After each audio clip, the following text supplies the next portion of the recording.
They called me a hoarder. They fined me thousands. All because I dared to collect water, something nature gave for free. But when the HOA pushed me too far, I didn't shout, I didn't fight.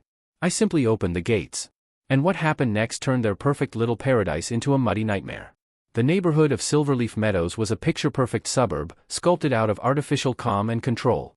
Manicured lawns glistened under the morning sun, driveways lined with identical mailboxes, and sidewalks that curved precisely where the HOA blueprints demanded.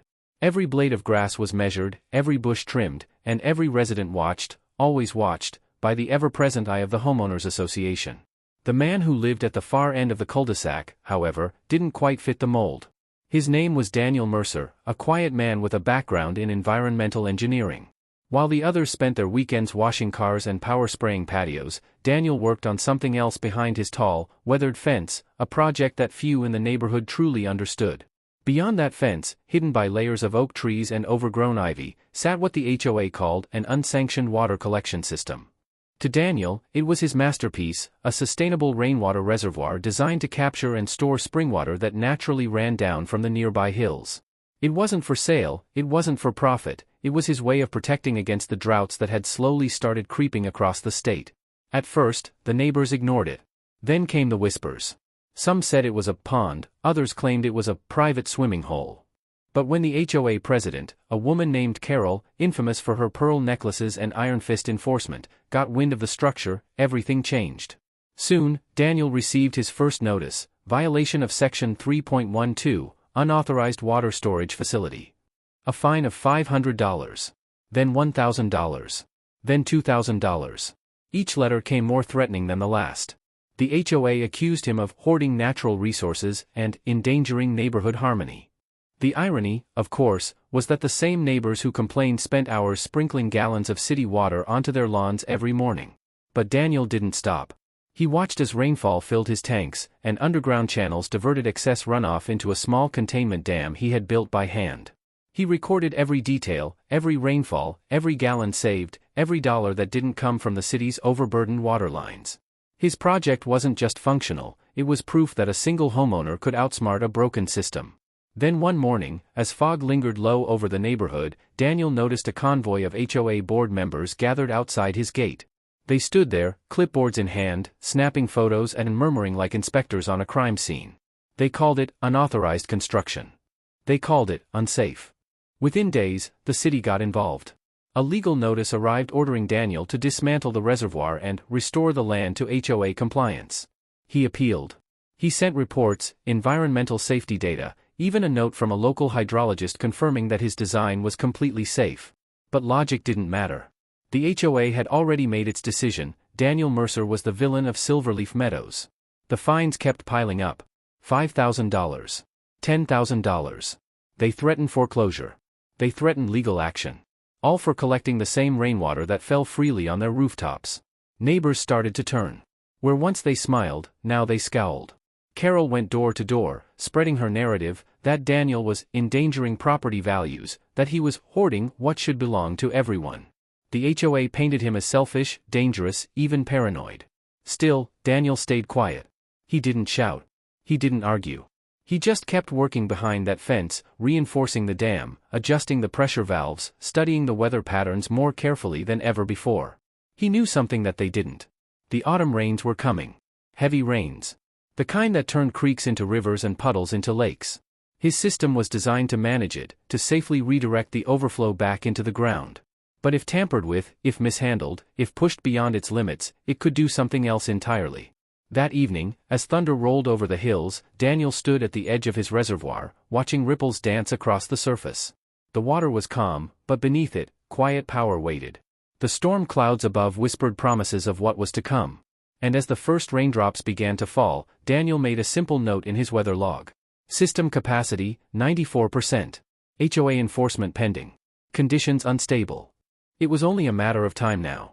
And when the storm broke, so would everything else.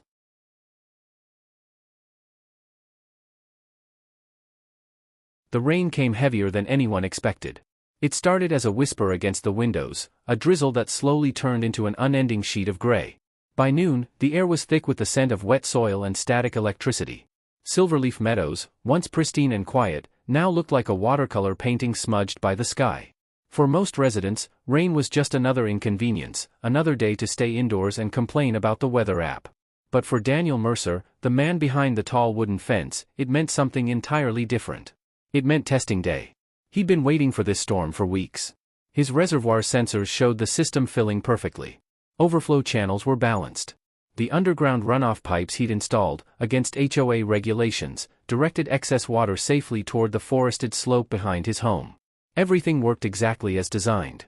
But across the street, inside her immaculately kept two-story house, HOA President Carol Halvorson was watching, too. She stood by her upstairs window, staring at the faint silhouette of Daniel's property through the rain. In her mind, she saw defiance, not innovation. She saw someone challenging her authority, and that, in Silverleaf Meadows, was unforgivable.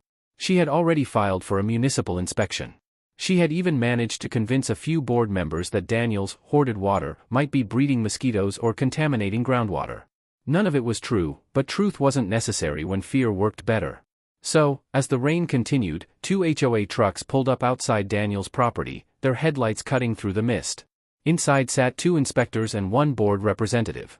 Their goal was simple: to enforce the order to drain and dismantle the system. Rain or not, they would restore compliance. They entered his backyard through the side gate, ignoring the private property signs. They found what they expected: tanks, valves, containment units, but larger and more intricate than they had imagined. The surface water shimmered, perfectly clear, reflecting the dull gray sky. It didn't look dangerous. It looked peaceful. Still, they began taking photographs. Measurements. Notes. One of them, eager to impress the HOA president, tampered with a release valve to check the flow rate. It was a mistake that would ripple far beyond that small act. The moment the valve turned, the pressure within the reservoir shifted. Water redirected slightly, enough to cause imbalance in the flow distribution. The sensors beeped in warning, but no one heard. The storm was too loud. By nightfall, Daniel found the evidence. Muddy footprints. A valve half open. Pressure logs that didn't match his last readings. Someone had interfered. He fixed it as best he could, recalibrating everything manually in the pouring rain. His hands trembled, not from fear, but from the realization that the system wasn't just being targeted, it was being provoked. Meanwhile, Carol was preparing her next move. She sent out another HOA bulletin, a digital notice dripping with bureaucratic venom. Residents are advised to report any water pooling or unusual flooding related to non-compliant property modifications. The HOA will pursue immediate fines and penalties against violators. In the chat groups, neighbors gossiped. Some mocked Daniel. Others, secretly worried, whispered that maybe he was right, maybe the HOA had gone too far. But no one dared say it publicly. In Silverleaf Meadows, silence was survival. The storm intensified overnight. The gutters overflowed. Storm drains gurgled. Even Carol's manicured front lawn turned into a shallow puddle. Yet Daniel's property remained oddly stable, almost serene. The reservoir brimmed but held strong. His system did exactly what it was designed to do. But the tampering from earlier had changed something subtle, something he wouldn't see until it was too late. The pressure sensors, though operational, now displayed false stability. They told him everything was fine, when it wasn't. The dam beneath the reservoir, a small earth-and-stone structure Daniel had reinforced dozens of times, began absorbing more pressure than it could handle. Minute cracks formed, invisible under the rain-soaked surface. Each drop of water, each gust of wind, widened them a little more. By dawn, the rain had slowed, but the damage was done. Carol woke early, stepping outside to inspect her property. She smiled smugly as she noticed the inspector's report in her inbox, photographs of Daniel's setup, labeled unsafe structure and violation of code. She didn't even finish reading before sending it to the entire HOA board with a single message. Proceed with maximum fines. For her, it was over. For Daniel, it was just beginning. That morning, he stood near his dam, boots sinking into the mud, scanning the slope below. The soil looked different, looser. He noticed subtle movements, like the earth breathing under tension. He knelt, touched the wet ground, and felt a vibration. A pulse. The pressure wasn't dispersing anymore. It was building. Hours passed. The clouds thinned, sunlight trying to pierce through the gray. The neighborhood began returning to life, joggers, barking dogs, car engines. Everything looked normal again. But beneath the calm, beneath the soil, beneath that carefully contained reservoir, water surged against its boundaries like a living thing desperate for release. Daniel checked the gauges one last time. They read normal. Stable. Safe. Yet the faint rumble under his feet told him a different story. Across the street, Carol hosted an emergency HOA board meeting in her driveway, as if it were some battlefield command post. Papers, laptops, umbrellas, everything arranged in perfect suburban order. Her voice carried over the hum of cars passing by. She spoke about non-compliance, community safety, a precedent that must be set. The others nodded obediently, unaware of the irony gathering above them in the form of gray clouds and swollen earth. At the edge of the neighborhood, where Daniel's reservoir met the small slope, the first trickle escaped, a thin stream of muddy water winding its way through the grass, silent and unnoticed. It wasn't much, not yet. But it was the start. By late afternoon, thunder rumbled again, distant but growing.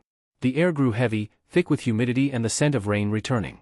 Daniel stood alone on his porch, watching dark clouds regroup over the hills. He knew what was coming. He didn't fear it. He just understood it.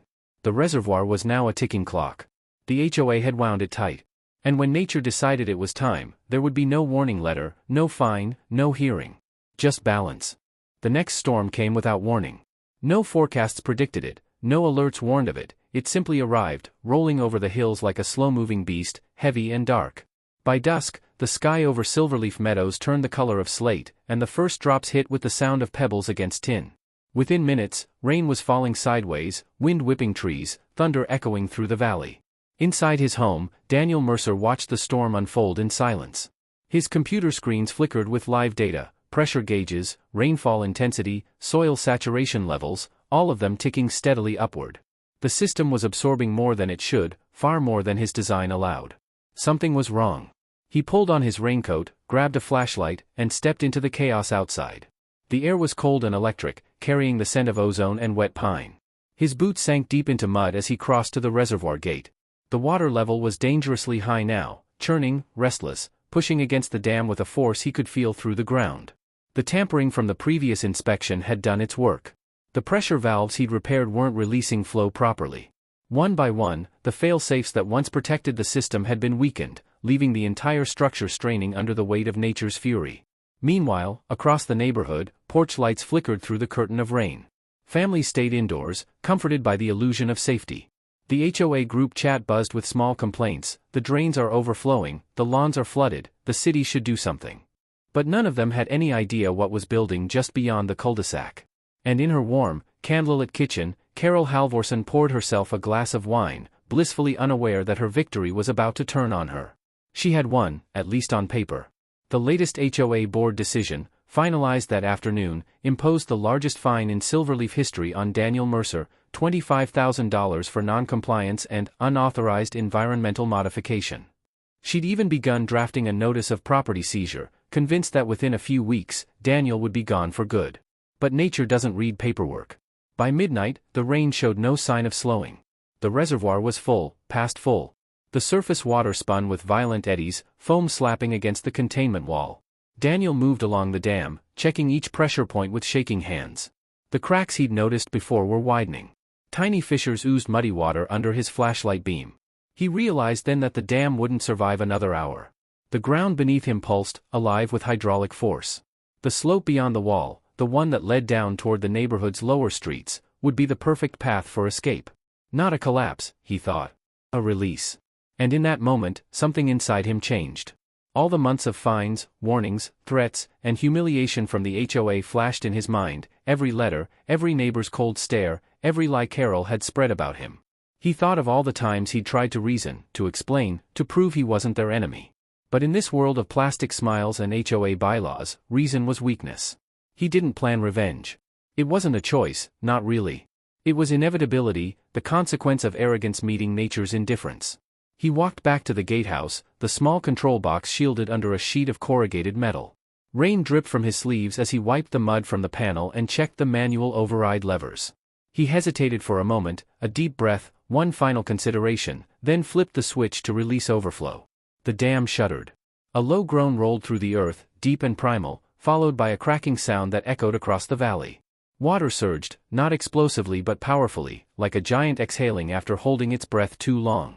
The first wave spilled through the sluice channels, rushing down the slope in dark, frothing ribbons. At first, it looked beautiful, controlled, measured, natural. But the storm didn't stop. More rain poured down, filling the void faster than it could empty. Within minutes, the steady outflow became a torrent. Soil tore away from the banks, branches snapped like matchsticks, and the containment wall began to give. Then came the roar. A sound so deep it rattled windows half a mile away. The dam burst, not in a cinematic explosion, but in a rolling collapse, the earth itself surrendering under pressure. A wall of muddy water surged forward, devouring everything in its path. Downhill, the flood spread like a living thing. It swept through the small grove of birch trees, through the walking path, and then straight into the manicured heart of Silverleaf Meadows. Lawns vanished. Fences broke. Cars floated like toys. At the center of it all, Carol's pristine white house stood defiant for a moment, lights still glowing, curtains still drawn, until the wave reached it. The water hit like a fist, smashing through the side yard, bending the metal fence, and surging into the basement. Within minutes, her perfect lawn transformed into a brown, churning lake. Across the neighborhood, panic erupted. Residents rushed to upper floors, shouting, grabbing pets, calling 911. But there was nothing to be done. The storm and the flood were a single, unstoppable force born of both human arrogance and natural vengeance. Daniel stood at the edge of the chaos, rain pounding against his hood, watching as the water he'd once controlled finally found freedom. It wasn't rage he felt. It wasn't triumph, either. Just equilibrium. The HOA had spent years trying to control everything: lawns, mailboxes, paint colors, even rainwater. But the truth was now unmistakable: some things can't be regulated. Some forces don't obey bylaws. By dawn, the storm had passed. The rain stopped as suddenly as it began, leaving behind a drowned silence. The once perfect neighborhood of Silverleaf Meadows now lay under 2 feet of muddy water. Garden gnomes floated beside mailboxes. Decorative solar lights blinked faintly under the surface. Emergency crews arrived hours later. Helicopters circled overhead. News trucks parked at the entrance, filming what reporters called a freak flood event. But Daniel knew the truth: it wasn't freakish. It was predictable. The storm just gave nature the push it needed. When the rescue teams finally reached his property, they found his house intact, standing above the worst of it. His reservoir, or what was left of it, was now a gaping scar of mud and rock. The inspectors' equipment, their photographs, their papers, all washed away. And at the center of the chaos, one name began circulating among the neighbors: Mercer. Some cursed it. Some whispered it in awe. Others, quietly, with a hint of guilt, said maybe he was right all along. But the HOA didn't see it that way, not yet. Carol, soaked and furious, would rebuild. She would blame him. She would try to punish him. She just didn't realize that the flood had changed more than just the land: it had changed the balance of power. Because for the first time, the people of Silverleaf Meadows saw what the HOA truly was: a paper fortress, powerless against the truth of nature. Morning came quietly, as if the storm had stolen the sound from the world. Silverleaf Meadows, once the picture of suburban perfection, now looked like a battlefield after retreat. Mud blanketed every lawn, fences leaned like broken ribs, and driveways disappeared under pools of murky brown water. The perfectly paved sidewalks, the pride of the HOA, were buried beneath debris, flower pots, trash bins, patio chairs, and the shattered remains of uniform order. Sirens wailed faintly in the distance. Emergency crews worked their way through the flooded streets, their boots sloshing through the thick water. Drones hovered overhead, recording images that would soon spread across every local news channel: freak flood hit Silverleaf Meadows. The HOA's spotless reputation dissolved under the weight of every camera lens. But inside the chaos, Daniel Mercer remained calm. His home sat slightly higher than the rest, untouched by the worst of the flood. The waterline stopped just short of his porch, like nature itself had drawn a boundary around his property. The air around him smelled of wet earth and electricity, a strange calm after the storm's wrath. He stood on his porch steps, coffee mug in hand, watching neighbors wade through the wreckage. Their cars were half submerged. Their mailboxes tilted at odd angles. The same people who once avoided eye contact now looked toward his house with a mix of resentment and silent curiosity. By noon, the HOA leadership had gathered again, this time in crisis mode. The cul-de-sac that once hosted garden parties now held sandbags, generators, and muddy frustration. Carol Halvorson stood in the center, wearing a soaked trench coat and rubber boots that didn't quite fit her image of control. Her voice trembled as she barked orders to board members, insisting that they manage the situation before rumors spread. But the rumors were already alive. The flood wasn't an accident, people whispered. It wasn't just nature, it was a consequence. Some said the dam broke because of the HOA's interference. Others claimed Daniel had predicted this, that he'd warned them for months. The narrative was slipping from Carol's hands faster than the water draining into the sewers. When reporters arrived, cameras rolling, Carol tried to maintain composure. She stood before a half-collapsed picket fence, reciting a careful statement about unexpected natural events and unfortunate property damages.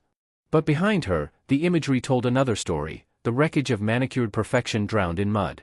And as she spoke, the cameras caught something else: Daniel, standing calmly on his porch in the background, silent, expression unreadable.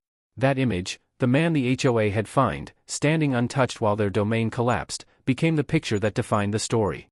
By evening, it was everywhere: social media feeds, local news segments, Reddit threads, and neighborhood group chats across the county. The headline wrote itself. Engineers warning ignored, HOA neighborhood destroyed by flood. Daniel didn't speak publicly at first. He let the silence work for him. He answered no questions, issued no statements. He simply helped where he could, hauling sandbags, sharing bottled water, even lending his generator to the family next door. Every quiet act of kindness contrasted sharply with the HOA's bureaucratic fumbling. Meanwhile, Carol scrambled to regain control. She filed an emergency claim with the HOA's insurance provider, only to discover that acts of negligence weren't covered. The inspection team's unauthorized tampering had been documented in her own board emails, a paper trail that would come back to haunt her. The homeowners were furious. Not just about the damages, but about the lies. For years, they'd paid fees to an association that promised order and safety. Now they faced destroyed basements, ruined furniture, and mounting repair bills, and the president's only response was, "We'll handle it internally." Internally, however, the HOA was falling apart. Board members turned on each other. Some blamed Carol's obsession with enforcement. Others feared legal fallout. A few quietly resigned, leaving empty seats and unanswered calls. The once feared institution that had dictated every detail of neighborhood life now couldn't even organize a cleanup schedule. And in the middle of it all, Daniel quietly rebuilt. He spent his days repairing what the storm had destroyed, not just for himself, but for others. The retired couple on the corner whose fence had collapsed, the young family whose basement had flooded, even the skeptical neighbor who once filed a complaint about his unsightly barrels. Daniel showed up with tools, supplies, and no judgment. News crews returned a few days later for follow-ups. They interviewed residents about the disaster, and one by one, the story shifted. People began to speak differently, about sustainability, about self-reliance, about how Daniel's reservoir might have actually saved parts of the neighborhood from worse flooding. A narrative reversal had begun. Carol tried to stop it. She issued statements claiming Daniel's illegal dam had caused the destruction. But every time she spoke, she sounded less credible. The more she blamed him, the more people saw her desperation. And then came the leak, not of water, but of information. Someone within the HOA released the inspection report, the one showing how board members had tampered with Daniel's system without authorization. It spread like wildfire online.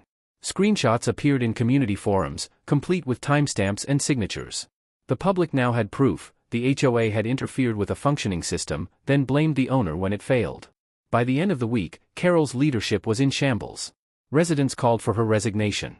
A petition circulated online demanding the HOA be audited and its fines refunded. The same people who once sided with her now avoided her completely. For Daniel, the victory wasn't loud or satisfying, it was quiet, almost melancholic.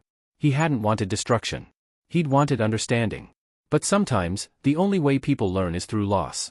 As he sat in his backyard one evening, the sky turning gold with the first clear sunset in days, he looked at the broken remains of his reservoir, the cracked dam, the drained basin, the wet earth glistening like polished stone. It wasn't failure. It was transformation. The land would heal. The water would find new paths. And soon enough, so would he. But Silverleaf Meadows had changed forever. The illusion of control, the fake harmony enforced by rules and fines, it was gone. In its place, something raw and real had emerged. Neighbors spoke to each other again. They shared tools, food, stories. They remembered what community actually meant, not control, but cooperation. And though no one said it aloud, everyone knew, nature had taught them a lesson. But for Carol, the storm was far from over. Behind closed doors, she was preparing one final move, a lawsuit. If she couldn't win in public opinion, she'd try to win in court. She didn't yet realize that this time, the paper fortress she built would collapse under its own weight. The weeks that followed were slow, muddy, and full of tension. Silverleaf Meadows was still recovering, fences half-fixed, lawns stripped bare, debris piled at the curbs like the remains of a fallen empire. But beneath the quiet hum of cleanup trucks and insurance calls, another storm was building. This time, it wasn't in the clouds. It was in court. Carol Halvorson, the once untouchable president of the Silverleaf HOA, wasn't finished. Her pride wouldn't allow it. She had spent years building a reputation for perfect order, and she refused to let one man, one outsider with a makeshift dam, destroy it all.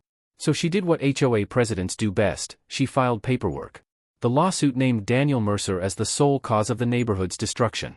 It accused him of negligence, of intentional environmental damage, and even reckless endangerment. The documents were filled with legal jargon, padded with emotion but empty of evidence. Still, in her mind, it was her path to redemption. She told the local news, "We're seeking justice for every homeowner who suffered because of his irresponsible actions." But the community no longer believed her. The residents who once followed her rules without question now questioned everything. They'd seen the inspection logs, the tampered valves, the internal HOA emails that proved interference. Even those who had lost the most in the flood whispered among themselves, maybe Carol was the one responsible all along. When the case reached the county courthouse, the story once again caught media attention. Cameras crowded the steps. Headlines flared across every outlet. HOA versus homeowner, who's to blame for the Silverleaf flood? Daniel arrived quietly, wearing a plain gray suit and calm composure. No entourage, no statement, just a man walking into a storm he didn't create. Carol, on the other hand, came flanked by 2 attorneys and a cluster of nervous board members. Her pearl necklace gleamed even in the overcast morning light, a symbol of control she refused to surrender. Inside the courtroom, the tone was tense from the start. The HOA's attorney spoke first, painting Daniel as a reckless hobbyist whose unauthorized water project endangered an entire neighborhood. He spoke of non-compliance, of community guidelines, of reckless disregard for safety. But the problem with control is that it leaves a paper trail. When Daniel's attorney stood, he carried only a thin folder, not of defense, but of truth. He began by outlining the inspection logs, the date, the unauthorized entry, the tampered valve. Then came the emails, the ones showing Carol's approval for on-site testing, despite lacking city permits. Each slide projected onto the courtroom screen hit like a hammer. Then came the weather data, Daniel's rainfall logs, his engineering diagrams, and the independent hydrologist's assessment proving that the reservoir had been stable until interference occurred. Every word dismantled the HOA's argument piece by piece. The judge listened intently, expression hardening with each revelation. When Carol was finally called to testify, her confidence began to crack. Her voice wavered as she tried to justify the inspection, claiming it was in the interest of safety. But under cross-examination, the contradictions piled up. She admitted to authorizing the inspection. She admitted they entered without Daniel's consent. She even admitted to adjusting a valve, though she insisted it was just a small check. That small check was all it took. The courtroom grew still. Even the sound of scribbling pen stopped. In that moment, the narrative shifted completely.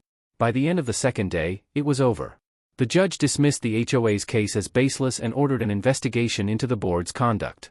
What had begun as an attempt to destroy Daniel's credibility ended with the HOA facing potential civil penalties for negligence and property damage.